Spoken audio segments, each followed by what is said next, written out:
Moving on and completing our, our third talk of the morning, we're going to ask Ken to come back and talk about pleural disease. And over the last several years at Mayo Rochester, and now as Ken has come back to Mayo Arizona, the pulmonologists have taken the pleural space back. So Ken's going to address some of the evaluation and management issues in patients with pleural diseases. Ken? Over the last 50 minutes, I do not have any new disclosures or financial relationships.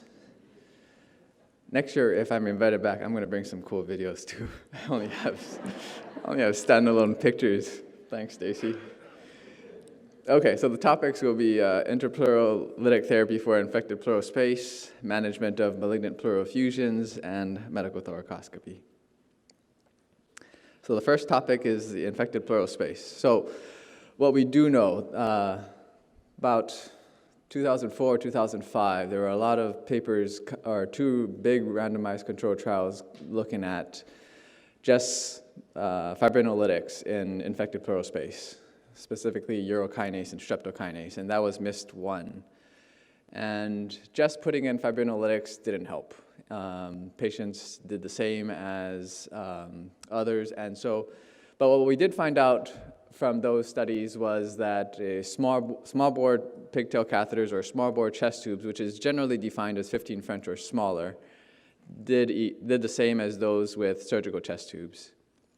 And then people thought, well, if the fluid is viscous, then maybe DNase can help break apart the viscosity of the fluid such that the fibrinolytics can work better.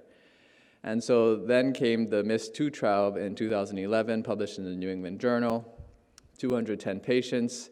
They had very good outcomes, and after that, had worldwide implementation and acceptance of the trial conclusions, which was, again, there was only 210 patients, so each arm was randomized to just 48 patients. So it was about 50 patients per arm.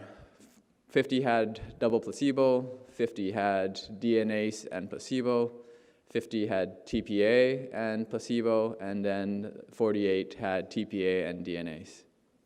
And the way that they did it, and this is important because of the subsequent studies that are coming out recently, is the way the MIST-2 trial performed their intrapleural lytic administration was sequential. So they did 10 milligrams of TPA, they let it sit for an hour, and then put the patient to suction for 2. And then they put in DNase, 5 milligrams for an hour, let it sit, and then put it to suction for 2. And this was given right after